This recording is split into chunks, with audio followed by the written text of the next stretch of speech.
Mungkin ada yang mengatakan teman-teman sekalian, masa sih gara-gara pandangan mata aja kendaraan bisa rusak, hubungan suami istri bisa ribut, anak bisa sakit, atau seorang bisa sakit, ya, harta atau usaha bisa bangkrut. Maka kami akan menjawab dengan dalil.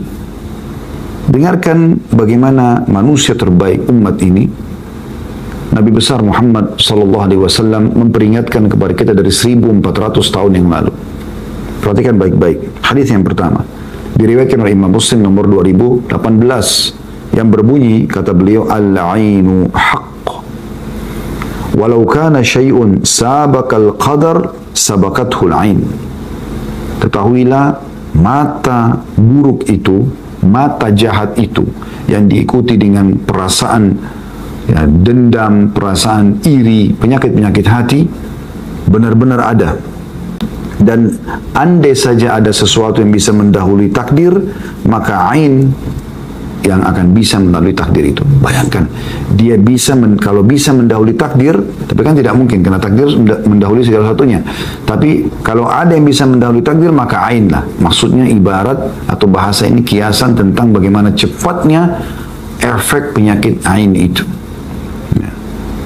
Dan riwayat yang lain, riwayat Imam Muslim nomor 2195, Aisyah radhiyallahu anha berkata, karena Rasulullah SAW ya'muruni an astarqiya minal ain. Rasulullah SAW memerintahkanku agar diruqyah untuk sembuh dari penyakit ain, ya, penyakit ain. Jadi biasanya karena orang itu cantik, ya, mungkin tidak umum, ya, gagah tidak umum, pintar tidak umum, ya, artinya betul-betul dia punya kelebihan yang luar biasa gitu, kaya, ya, apalah segala macam kelebihan-kelebihan. Ini sangat rentan sekali kalau bertemu dengan orang yang punya penyakit ain. Dasarnya dia iri.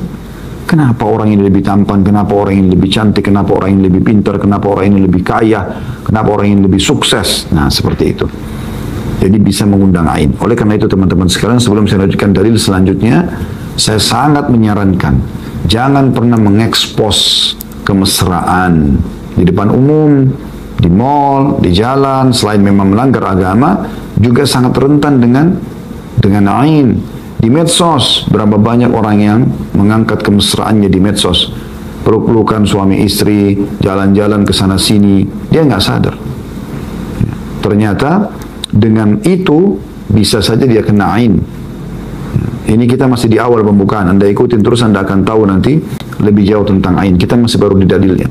Tapi ini saya ingatkan dari awal, hati-hati. Karena di orang kita ini, ya, di Indonesia, untuk expose, ya, kelebihan yang ada ini luar biasa gitu.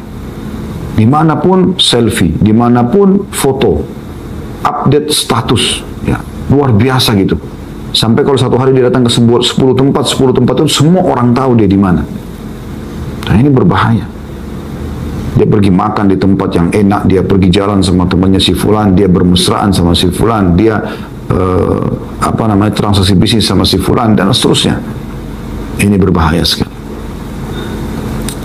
Dalil yang ketiga adalah hadis diriwayatkan oleh Al-Bazzar, dan hadis ini dihasankan oleh Albani dalam Sahih Al-Jami' nomor 1206, bahwasanya dari Jabir bin Abdullah radhiyallahu anhu, Nabi SAW bersabda, "Aktsaru man yamutu ba'da qada'illahi wa qadarihi bil 'ain." Mayoritas yang menyebabkan kematian bagi umatku, umat Islam di sini ditekankan, adalah setelah takdir Allah adalah ain.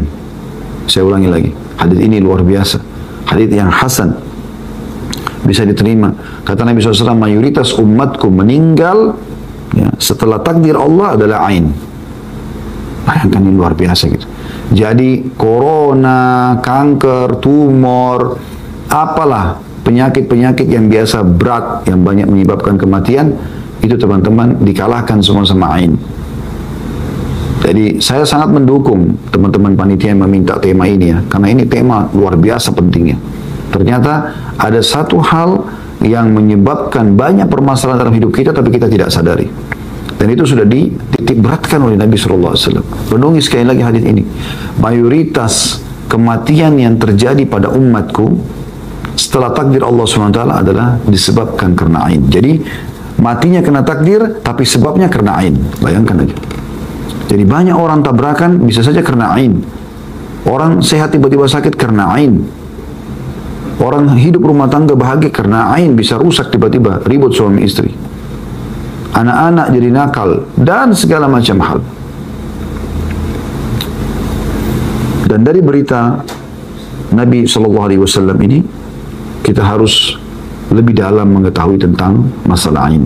Kita sudah jelaskan definisinya, kita sudah jelaskan dasar dalilnya tentang kebenaran adanya ain. Ya. Maka kita akan coba masuk, teman-teman sekalian, tentang sebab ain. Ain itu terjadi karena hasad, karena iri dan dengki dari hati seseorang, kemudian didukung dengan tatapan mata dia yang tajam, akhirnya bisa merusak sesuatu yang dia tidak sukai itu. Jadi dia iri terhadap nikmat yang ada pada orang lain. Dan Al-Lajnah Daimah menjelaskan lagi, waqad amarallahu nabiyyahu Muhammadan sallallahu alaihi wasallam biisti'adzah minal hasid. Ketahuilah bahwasanya Allah Subhanahu wa taala telah memerintahkan nabinya Muhammad sallallahu alaihi wasallam untuk berlindung dari orang-orang yang iri dan dengki ini. Faqala ta'ala, maka Allah berfirman, wa min syarri hasidin idza hasad. Dan aku berlindung kepadamu dari iri dengkinya orang yang iri dan dengki. Surah Al-Falaq yang sudah kita hafal sama-sama. Ya. Fakullu a'in hasid wa laysa kullu hasidin a'ina. Ketahuilah, semua orang yang punya mata panas itu pasti karena hasad, dan tidak semua orang yang hasad itu punya penyakit ain. Ya. Jadi ini perlu digarisbawahi ya. Jadi semua orang yang punya penyakit ain, lihat apa-apa saja bisa jadi masalah, gitu kan? Maka pasti karena hasad dalam hatinya. Sementara tidak semua orang hasad tiba-tiba langsung punya penyakit ain. Nah, ini maknanya apa? Memang bukan berarti dengan sekali dua kali orang hasad tiba-tiba punya penyakit ain. Tapi mungkin karena jadi rutinitas. Dia apa yang dia pandang? Dia pandang ke arah kanan ada orang yang tampan, kok dia lebih tampan. Di sebelah kanan ada orang lebih rapi, kok lebih rapi. Di depannya ada mobil lebih bagus, kok lebih kaya. Jadi semua dia hasad. Maka akhirnya menjadi gelora dalam hatinya penyakit ain, penyakit hati itu, lalu menembus ke pandangan mata dia, sehingga akhirnya apapun yang dilihat, teman-teman sekalian, akan terganggu dengan dia. Ini Allah Subhanahu wa taala sudah mengingatkan masalah ini. Dan kembali lagi, Majelis Fatwa Lajnah Daimah mengingatkan kepada kita agar setiap orang berhati-hati. Nabi Muhammad SAW sendiri disuruh oleh Allah SWT untuk berlindung. Bahkan dalam sebuah riwayat yang sahih dikatakan, semenjak turunnya Al-Falaq sama An-Nas, Nabi SAW tidak berlindung lagi kecuali dengan dua surah ini. Termasuk wa min syarri hasidin idza hasad. Ada kisah yang unik terjadi di zaman Nabi SAW berhubungan dengan masalah ini. Jadi ada kisah fakta lapangan ya. Abu Umamah bin Sahal radhiyallahu anhu berkata, "Iktasala Abi Sahal ibn Hunayf bil Kharrar." Ya. Bahwasanya Abu Sahal bin Hunayf satu hari pernah mandi di satu wilayah namanya Kharrar. Fanaza'a jubbatan kanat alaihi, dan dia membuka pakaiannya untuk mandi. Dan zaman dulu orang mandi di luar rumah, ya, kayak kamar mandi umum lah, gitu ya. Tapi biasa setiap orang punya sendiri, dibuat dari pelapa-pelapa kurma, ya. Nah, kalau laki-laki biasanya tempat mandinya sampai ke batas telinga ataupun pundaknya, sehingga orang lain bisa tahu. Kalau perempuan biasanya tertutup semua gitu. Mereka belum punya kamar mandi di rumah, atau belum pakai sistem kamar mandi di rumah lebih tepatnya. Maka pada saat dia sudah membuka bajunya dan kelihatan dia lagi mau mandi, gitu kan, kalau dia berdiri, maka Amir bin Rabi'ah yanzur. Amir bin Rabi'ah, salah satu sahabat yang lain lewat, melihat itu. Qala wa kana Sahlun rajulun abyad. Perawi hadis ya, Abu Umamah berkata, dan Abi Sahal ini pada saat itu memang atau dia berkulit putih yang bersih sekali. Hasanul jild, kulitnya mulus sekali, bagus gitu, orangnya bersih kelihatan. Faqala Amir bin Rabi'ah, ma ra'aituka al-yawma wala jilda adra. Maka tiba-tiba Amir berkata, aku benar-benar belum pernah melihat kulit indah seperti yang kulihat pada hari ini, bahkan mengalahkan kulit para anak gadis. Dia mengucapkan begitu si Amir ini.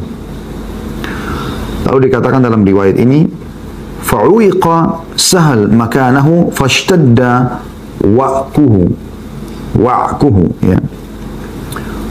Fa'utiya Rasulullah SAW fa'akhbar anna Sahlan wa'uika wa annahu ghairu ra'ihin ma'aka ya Rasulullah. Fa'atahu Rasulullah SAW fa'akhbarahu Sahal billadhi kana min sya'ni Amir bin Rabi'ah.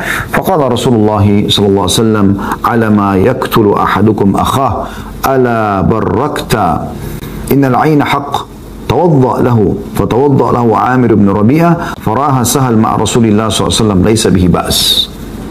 Artinya, pada saat itu tiba-tiba Abi Sahal bin Hunayf radhiyallahu anhu sakit setelah diucapkan oleh Amir bin Rabi'ah tadi kata-kata itu, dan makin parah sakitnya.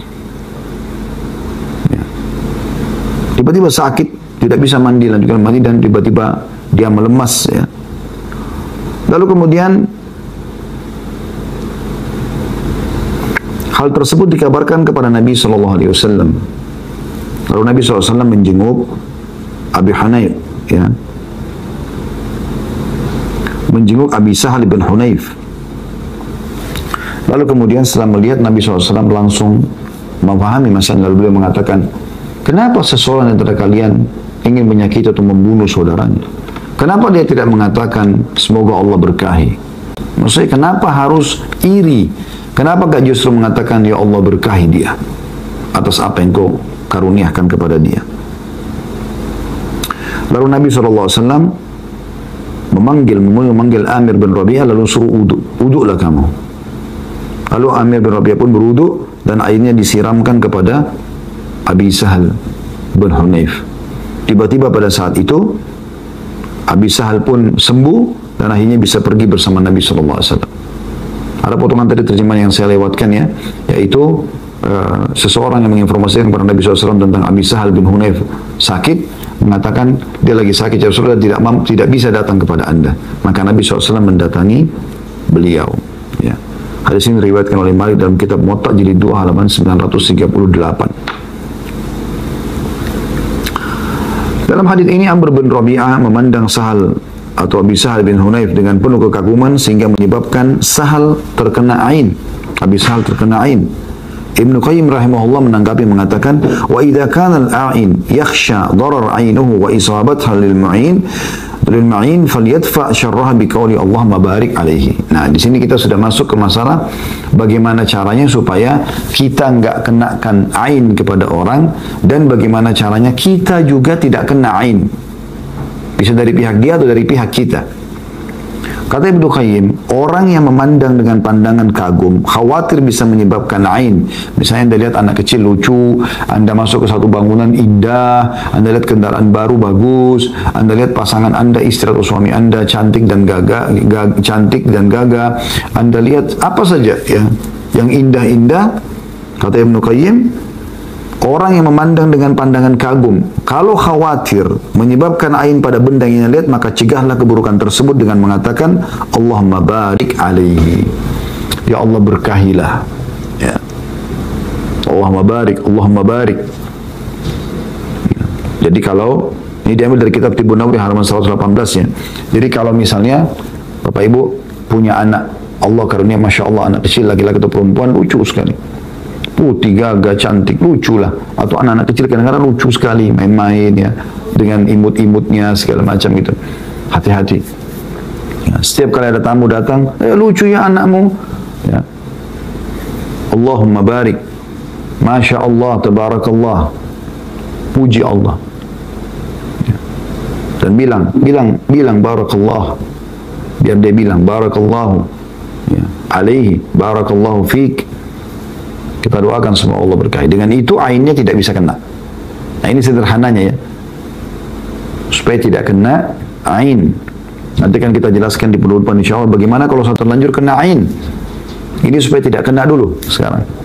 Step yang kita bahas, tahapannya ini setelah menjelaskan definisinya, dalilnya, ya, kemudian kasus terjadi di zaman Nabi SAW, juga bagaimana supaya tidak kena. Makanya saya temukan teman-teman di Saudi itu, selama saya hidup di sana 7 tahun ya, maka saya melihat sangat biasa sekali. Setiap orang yang saya temui, yang saya berteman sama mereka di sana, kalau misalnya contoh, saya bercerita nih, oh kemarin saya kami olahraga, kami menang misalnya di kampus. Ya, kalau dulu ada pertandingan basket, pertandingan olahraga lah biasa umumnya di kampus. Kebetulan saya juga ikut dalam tim. Maka kadang-kadang kalau menang kami ceritakan misalnya, atau prestasi di kampus, ya, dosen memberikan ujian kemudian hasilnya bagus, atau kita cerita tentang kita akan liburan atau apalah kita baru membeli pakaian baru. Dulu kami di kampus masih pakai sepeda ya. Dalam kampus karena cukup jauh dari tempat tinggal kami, walaupun satu camp, tapi dari asrama kami tempat tinggal ke fakultas cukup jauh, kami beli sepeda karena banyak teman-teman saya pakai sepeda. Kalau beli sepeda baru misalnya kita mengatakan, ceritakan kepada orang. Umumnya kalau saya temui teman-teman dari Saudi ya, mungkin karena mereka sudah diajarkan poin ini. Dan semoga insya Allah apa yang kami sampaikan bisa sampai ke seluruh masyarakat Indonesia, bahkan yang mengerti bahasa Indonesia, supaya betul-betul kita berhati-hati dengan ini. Setiap kali kami ceritakan, pasti yang pertama keluar dari lisan mereka, Masya Allah, Tabarakallah, Allah barik fiik. Selalu begitu. Maha suci, maha suci Allah, maha besar Allah. Dengan sesuai keinginan Allah SWT, semoga Allah memberkahi. Terus mereka itu mendoakan begitu. Masya Allah, Tabarakallah, Masya Allah, Tabarakallah, selalu itu. Ya. Karena mereka tahu bisa saja dia tanpa dia sadari bisa mengenakan ain, gitu kan? Saya berbagi cerita teman-teman sekalian. Ada teman saya Dr. Hussein Jabiri, semoga Allah jaga beliau sekarang. Seingat saya tahu informasi terakhir, Masya Allah sudah profesor beliau, ya. Di bidang tarbiyah ya, dulunya di Fakultas Dakwah bersama kami tamat tahun 98 dulu. Dia cerita sama saya waktu kami bicara tentang masalah penyakit ain ini. Satu waktu sempat diskusi-diskusi ringan. Terus dia cerita, dia bilang ada sahabat dekat saya. Orang ini orang agamis, luar biasa gitu, dan faham tentang masalah ain. Dia bilang satu waktu dia duduk sama istrinya di sore hari, lagi minum teh. Tiba-tiba saja anak kecil dia yang perempuan, gitu, baru saja teman-teman sekalian baru saja mandi, lucu rambutnya dikuncir gitu, bermain-main depan ayah dan ibunya. Nah, teman Dr. Hussein ini, saya tidak disebutkan namanya oleh beliau, tapi beliau ceritakan langsung. Dia bilang, tiba-tiba dia bilang sama istrinya, lucu ya anak kita. Ayahnya yang bilang kepada anaknya, bayangkan si ayah pada anak. Artinya sangat jauh lah anak ayah mau iri sama anaknya ya, atau dengki gitu loh. Tapi mungkin ada bibit-bibit dulu dia pernah tanamkan dalam hatinya itu, sehingga kedepannya masih ada pengaruh-pengaruhnya gitu loh. Seperti itu, bayangkan. Tiba-tiba dia selesai minum teh, dia pamit sama istrinya, dia pergi kantor, baru keluar mungkin 5-10 menit dari rumah, istrinya tiba-tiba telepon. Apa kata istrinya? Cepat-cepat pulang, anak kita demam tinggi anak itu, anak yang tadi. Dia tiba-tiba spontan pulang buru-buru sampai ke rumahnya. Begitu masuk ke dalam rumah, dia lihat anaknya memang demam. Segera dia ajak istrinya bawa ke dokter anak ini. Begitu tiba di dokter cek, nggak ada apa-apa. Nah, biasanya ciri-ciri ain, ciri sihir itu memang secara medis pun nggak jelas gitu ya. Umumnya begitu. Walaupun ada juga yang terdeteksi secara medis, tapi sebenarnya dia penyakit ain ataupun sihir yang bisa diobatin. Nanti kita jelaskan di penutupan kita insya Allah. Dan ada buku yang akan saya referensikan nanti ya. Nah, teman-teman sekalian, dia bilang setelah itu kami bawa pulang, kami ambil beberapa vitamin. Terus dia bilang sama istrinya, udah sekarang saya mau kerja, kalau ada perkembangan apa-apa beritakan aja kepada saya. Dijaga aja anak ini. Sama dia bilang, begitu keluar 5-10 menit, istrinya telepon lagi. Anak kita makin panas nih. Saya juga nggak tahu harus buat apa, khawatir anak ini kejang-kejang bisa meninggal gitu. Khawatir seorang ibu, maka dia pun pulang ke rumahnya. Kemudian teman-teman sekalian pada saat dia pulang, dia bilang sementara dia naik di mobil, tiba-tiba dia berdoa kepada Allah SWT. Dia mengatakan, ya Allah, apa ini sebabnya? Tolong berikan petunjuk hamba. Subhanallah, dia buka radio, ada bahasan tentang ain. Kebetulan ada satu ceramah di radio yang dia sedang dengar, menuju ke rumahnya, kena penyakit ain. Dia tiba-tiba keingat, pada saat tadi anaknya habis mandi, dia bilang, lucu ya anak kita. Itu yang dia fokus tuh. Tanpa banyak basa-basi, si ayah ini kena faham, dia pulang ke rumah, dia wudhu, air wudhunya diambil, lalu dimandikan ke anaknya. Mirip dengan kasus tadi, Abu Sahal bin Hunayf, atau Sahal bin Hunayf, yang dikenakan ain oleh tadi Rabi'ah, Amir bin Rabi'ah, ya.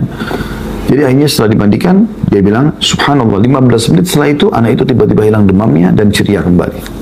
Ini seorang ayah kepada anaknya, coba bayangin. Bukan cuma itu, lebih jauh dari itu, bahkan kata sebagian ulama, bisa saja orang kenakan ain dirinya sendiri. Misal, dia lagi lihat dirinya di cermin, dia gagah itu, dia cantik. Cantik sekali saya, gagah sekali. Bisa saja dia kenakan ain dirinya sendiri. Harusnya dia mengatakan, Allahumma barik fi, ya Allah berkahi. Masya Allah, tabarakallah. Harus begitu. Kalau mau selamat. Dan ini luar biasa, sederhana sekali. Bagaimana kita selamat dari ini. Para ulama mengatakan bahkan, ya, ain itu bisa kena kepada benda mati pun. Rumah, mobil, ya. Dan ini bisa mengakibatkan rusak. Bahkan sampai hancur. Oleh karena itu Nabi SAW sering berdoa dalam salah satu doa beliau, Allahumma inni as'aluka al-afwa wal-afwa fi dini wa dunyaya wa ahli wa mali. Ini kita baca biasa di zikir pagi petang, ya. Ya Allah, aku mohon ampunan dan keselamatan pada agamaku, duniaku, keluargaku dan hartaku. Hadis Abu Dawud nomor 5074. Juga Allah gambarkan dalam surah Al-Kahfi yang sering kita disuruh baca di malam Jumat. Dalam surah Al-Kahfi, surah nomor 18 dalam Al-Quran, ya, ayat 39 berbunyi, a'udzubillahi minasyaitonirrajim, walaula id dakhalta jannataka qulta ma sya'allahu la quwwata illa billah in tarani ana aqalla minka malan wa walada. Dan mengapa kau tidak mengatakan waktu kamu memasuki kebunmu, masya Allah, la quwwata illa billah. Jadi selain tadi Allah mabarik, kita bisa bilang masya Allah. Kita juga bisa bilang la haula wa la quwwata illa billah. Sekiranya kau anggap aku lebih sedikit darimu dari hal harta dan keturunan. Para ulama menjadikan ayat ini dalil bahwa harta bisa terkena ain dan boleh diruqyah ketika kena ain. Nah, ini kita masuk ke masalah bagaimana kalau sudah terlanjur kena ain. Ya. Subhanallah, ada satu orang terjadi di Riyadh, ya, Saudi.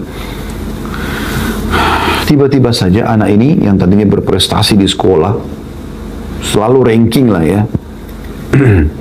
sakit sehingga tidak bisa hadir masuk sekolah sampai beberapa pekan, dan seperti seakan-akan sudah tidak bisa berfungsi lagi otaknya dia. Tanpa sebab, nggak jatuh, nggak kebentur misalnya.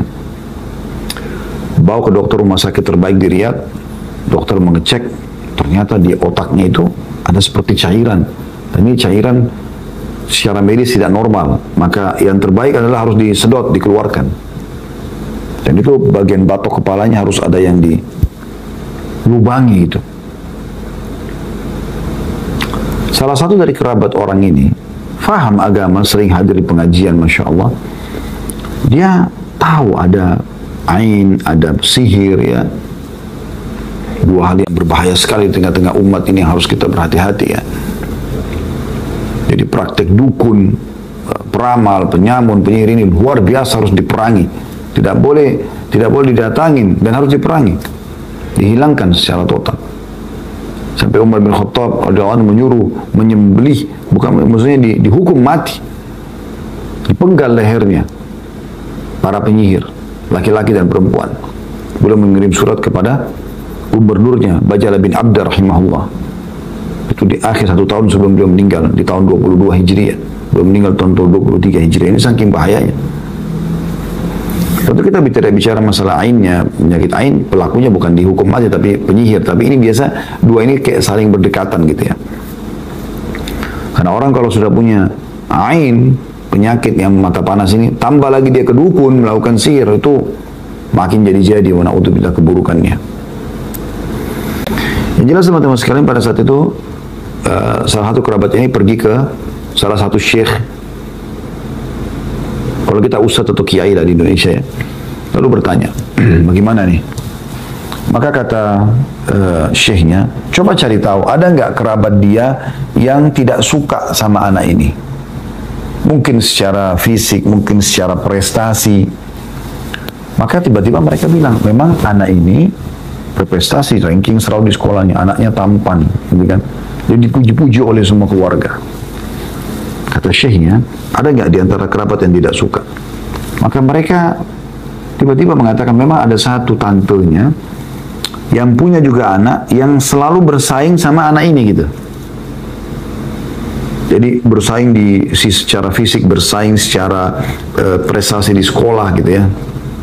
Maka kata Syekh, coba cek ke tantenya itu. Diceklah, diceritakanlah pada tantenya ini. Kemudian tantenya alhamdulillah bisa terima, dan mereka mohon supaya tantenya memberikan air wudhunya pada saat diambil, karena orang ini sudah mau dieksekusi di rumah sakit besoknya. Lalu tiba-tiba diguyurkan di badannya, dimandikan air wudhu tantenya. Subhanallah, beberapa waktu setelah itu dicek kembali oleh dokter, mereka minta dokter cek kembali, tidak ada cairan tersebut, dan orang ini tiba-tiba kembali normal. Ini kisah nyata teman-teman sekalian. Walaupun tidak ada kisah ini, kita sudah dengarkan tadi bagaimana baginda Nabi SAW menyampaikan orang yang paling jujur di kalangan seluruh manusia dan utusan Allah Subhanahu Wa Taala. Ibnu Katsir rahimahullah berkata, qala ba'dus salaf, sebagian salaf berkata, man ajabahu syai'un min halihi aw malihi aw waladihi falyakul. Siapapun yang sedang kagum pada keadaannya, karena dia sendiri atau keadaan orang lain, atau hartanya, atau pada anaknya, ya. Dirinya sendiri, hartanya atau anaknya, mobilnya kah, motornya kah, rumahnya kah, kita sendiri dengan harta kita, kata Ibnu Katsir rahimahullah, apalagi orang lain gitu. Maka falyakul, harusnya dia mengucapkan, Masya Allah la quwata illa billah. Masya Allah la quwata illa billah. Kita ucapkan itu. Wa hadha ma'khudun min hadhil ayal karimah. Ini diambil dari potongan ayat yang mulia ini. Tadi Al-Kahfi, ya, ayat 39. Masya Allah la quwata illa billah. Sebagian ulama berpendapat juga bahwasanya penyakit ain, ketika melihat sesuatu supaya tidak terjadi, baik dari pemilik ain ini ataupun orang yang sedang dipuji. Perusahaannya, oh perusahaannya maju ya, Masya Allah la hawla wa la quwata illa billah. Mobilnya bagus ya, Masya Allah la hawla wa la quwata illa billah. Mau orang muslim atau kafir yang sedang memuji kita, oh bajunya bagus, Masya Allah la hawla wa la quwata illa billah. Tampannya, cantiknya, Masya Allah la hawla wa la quwata illa billah. Anaknya lucu ya, Masya Allah la hawla wa la quwata illa billah. Selalu begitu. Selalu begitu.